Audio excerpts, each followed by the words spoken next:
Hello, everyone. Welcome to In the Neighborhood with your hosts, Tim Johnson and Stacy Borho.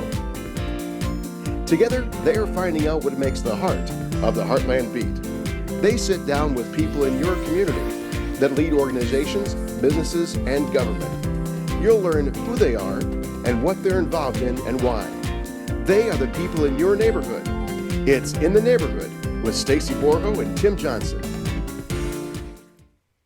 Good morning, everybody. My name's Tim Johnson, and this is Stacy Borho. Hey, Tim. Nice to have you back. Oh, nice to be here. I Missed actually you had last somebody week. say, yeah, I saw you were gone. Hey, I appreciate that. Thanks for watching. Let's see. We're in a very quiet studio today. We're having sirens pass by. We have construction next door, so if you hear something, please excuse. Today we're talking with the YMCA. Yes, Welcome, we are. ladies. Thank you. Thanks It's for great coming. to be here. And we have Sam Giese That's me. and Mary Ardapple. And YMCA does a lot of things. Kind of give us a brief synopsis of Oh, happy YMCA. to. You know, the Greater Family Peoria YMCA is just such a valuable asset to our community. We are the place for individuals to come that we term health seekers, not necessarily just recreators or exercise enthusiasts. A health seeker is someone that's coming to our YMCA to bring betterment to their life. And that might be physical tone, physical activity. It might be nutritional counseling, which we offer. It might be the simplicity of a gathering place. And so we have, a lot of individuals that after they have a class, they sit around and have coffee and share news of the day. And so the YMCA is really an organization that embodies relationships with one another for us to be the happiest, best individuals that we can. So Sam and I both work at the YMCA, and I am there as a part-time wellness or a part-time yoga instructor, and then I'm working on the bringing of the diabetes prevention program as a manager on that. And Sam is one of our all-stars at the Y. I am a wellness coach, so I work very closely with all of our members at the Y, and I'm also the engagement specialist for our oncoming diabetes prevention program. So I love the fact that I can use both roles to really engage with our members and get to know the companies that they work with and get to know them on a personal level so we can move forward and give them the best opportunity that they need at the Y. I think that there's some outdated thoughts around YMCA's as being a gym and swim. Oftentimes that's what we hear a YMCA is. When your kids are little, we got a great pool, which we do have a great pool. And then we have a gym for group exercise and basketball and kids programs and the like.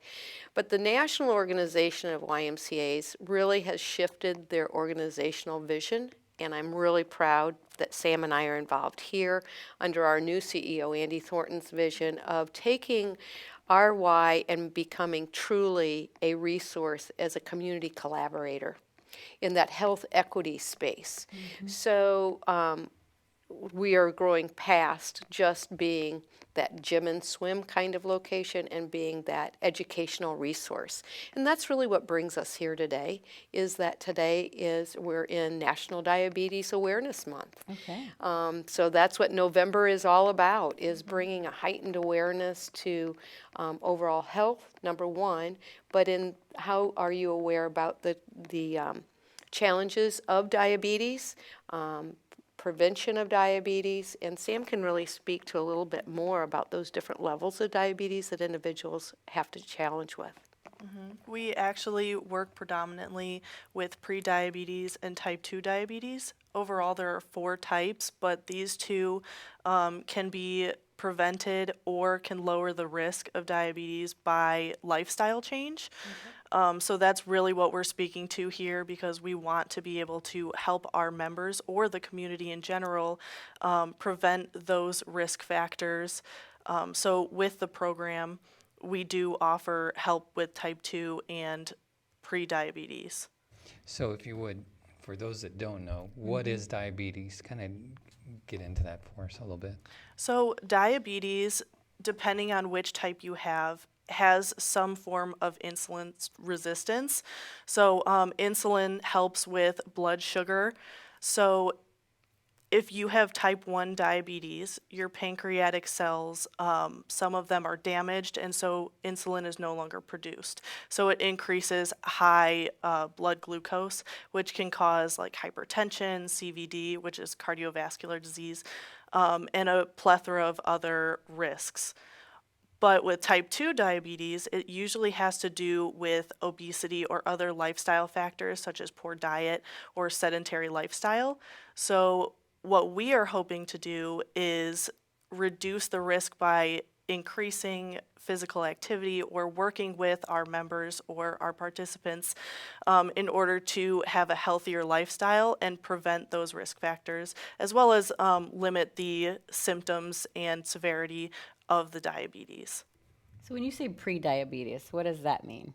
So, prediabetes is when you have certain risk factors for diabetes, but you don't necessarily have full blown diabetes. So, that means that you are at risk for getting type 2 or type 1 possibly. That usually includes obesity and then, like I said, sedentary lifestyle or poor diet. So would that be technically diagnosed by a doctor? Like they're told that and then they would come to you, or are people just being put in a bucket just because of the lifestyle? So, in order to figure out whether you have diabetes or not, you would go to your doctor and get a screening. So, you would get a blood screening and they would be able to identify your glucose levels and your risk. And we also, with our program, we have a screening, kind of like a questionnaire, where we can identify if you are at increased risk for it, if you may not have the means to go and see a doctor or get that testing done. Sure. Yeah, you can self-assess. You need to have a BMI of over 25, first and foremost.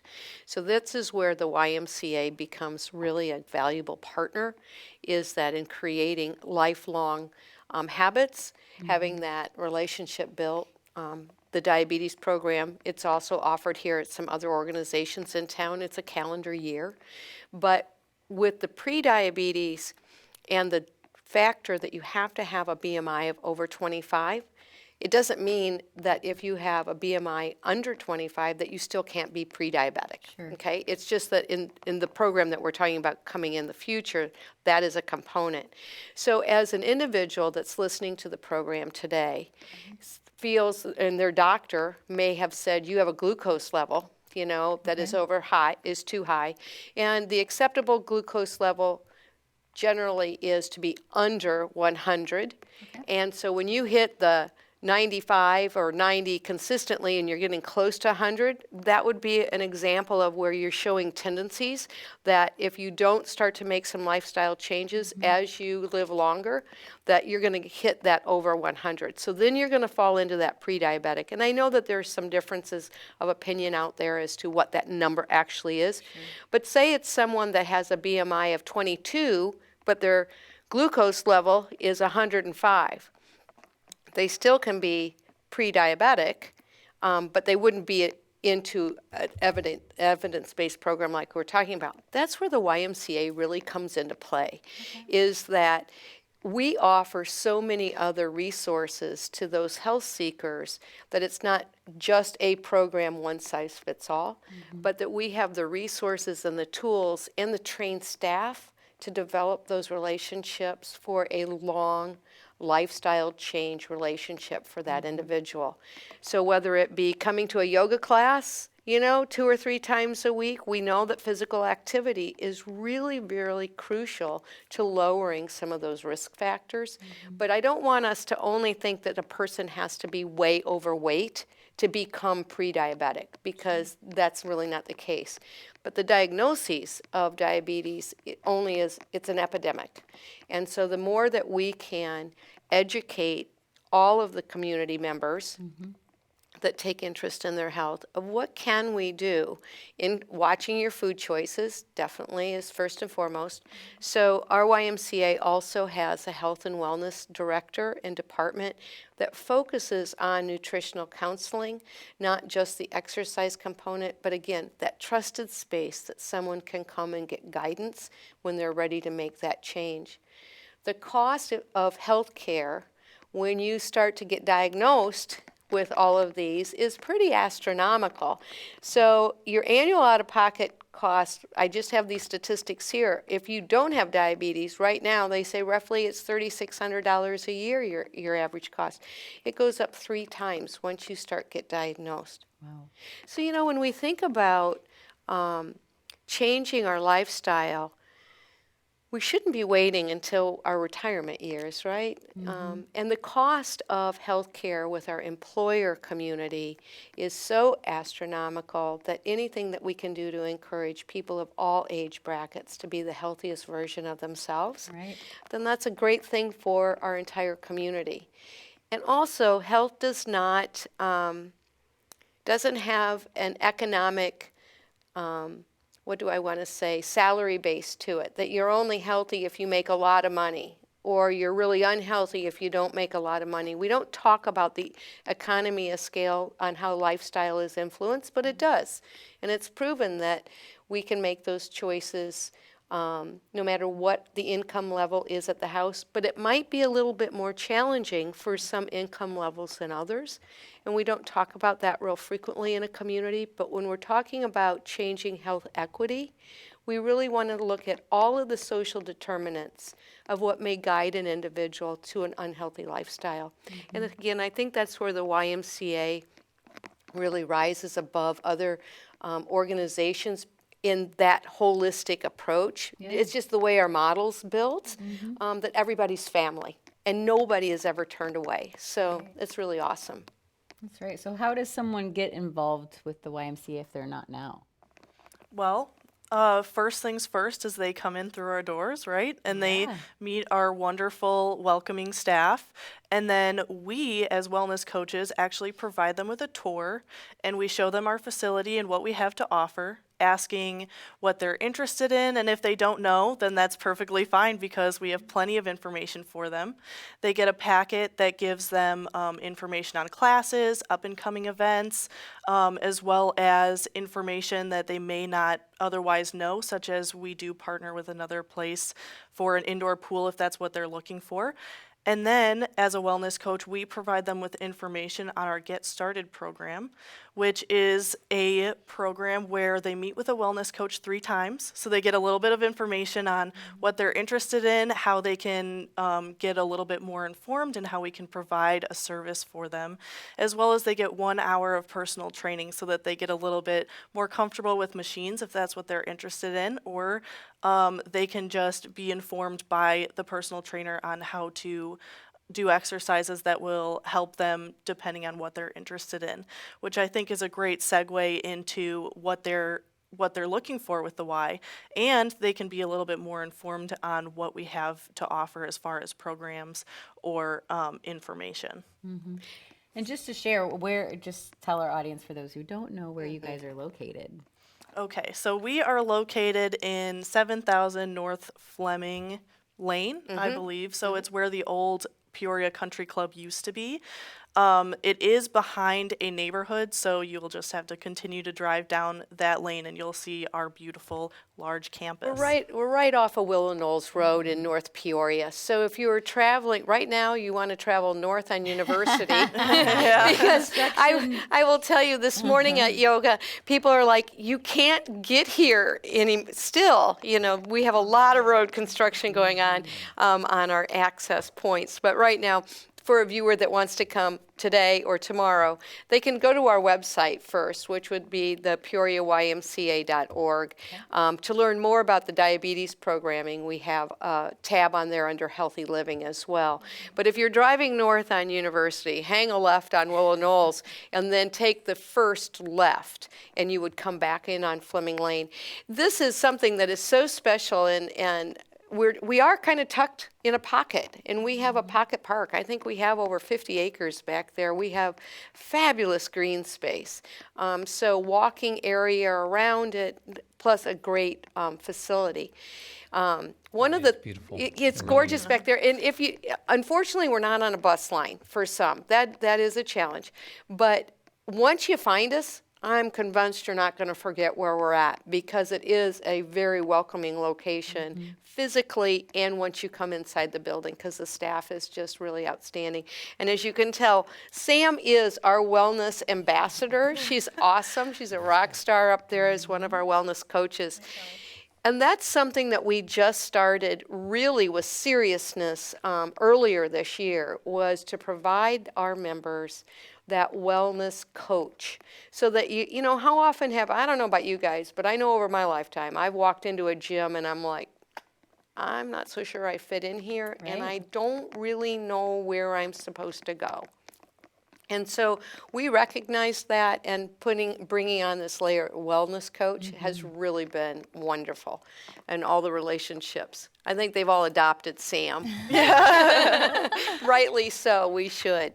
But the YMCA really is here to be a health equity partner for all that are interested in improving their health. You've been really interested in health for Yes, quite a long yeah. time, and can tell that you're passionate about health too. So what got you inspired to get involved with the YMCA? What got me inspired to be at the YMCA was a very unexpected way, Tim, candidly. After I retired the bakery back in 15, I started to do something for myself, was to explore my own yoga practice. And I had taken yoga years in the past, and I just decided, coming out of my career, I was going to just learn a little bit more about myself. And I took some yoga training, and I'm like, this is really, really exciting. And a friend said, well, you know, the Y's looking for a part-time yoga instructor. I think you should go apply. And so that was nerve-wracking. Hadn't filled out a job application since I was in my 20s. And that was like, oh my gosh, it's been the most rewarding thing. And I will tell you this from my own personal experience of being involved at the Y. Yes, I am a seeker of how can I continue to live my life in a healthy manner of thought, mind, and body. It's really the members that sold me on my advocacy of being involved with the YMCA. And I got the job, and the members that come to the yoga, they're just like, they're infectious with their enthusiasm and their encouragement of others. Don't you find that too? It's really the members of the YMCA that make it the jewel that it is in the community. I don't know that the members recognize how much we as staff really value and benefit what they just subtly provide us. It's very easy to be an advocate for the YMCA from my personal experience, and I think Sam shares that feeling. Yeah. So when we were awarded a grant earlier this year to develop the diabetes prevention program under the Y umbrella. And so they reached out to me because I am passionate about health. And so I came on board, and Sam is just finishing she'll be a Bradley graduate here in May. And so we have her enthusiasm and her interest in health and well-being, and then really leadership at the Y saw fit to add a health and wellness department to really begin to truly advocate with vigor that it's more than working out each day. It's really that holistic health approach, and the Y is really embodying that now. That's awesome. We have about a minute left. What's the best place for people to find out more? The best place would be truly to go to our website, which would be PeoriaYMCA.org, or to place a call, or they can email Katrina's email is on the website, an email just to reach out. For those that know me through other instances and they want to learn more, they can always reach out to me in that capacity, and I'll forward them on. But yeah, we hope that people right now, I would really encourage everybody listening today to take a moment and step back in this month of November, not only to be thankful for the health that you have, but to be thankful for the ability that you have to influence your health lifelong. And so, we use the word in November, thankful, a lot for a lot of variety of reasons, right? And if we focus that on health, maybe we can push away some chronic diseases the way they seem to be populating our world too easily. We're here with Sam Giese and Mary Ardapple. Thank you so much for your time today. Remember to watch us on, listen to us on WPEO. You can watch us on i3 Broadband Channel 17 on Peoria TV, and of course Facebook, and follow us on YouTube. Thanks, everybody. Have a good day. PeoriaLife.com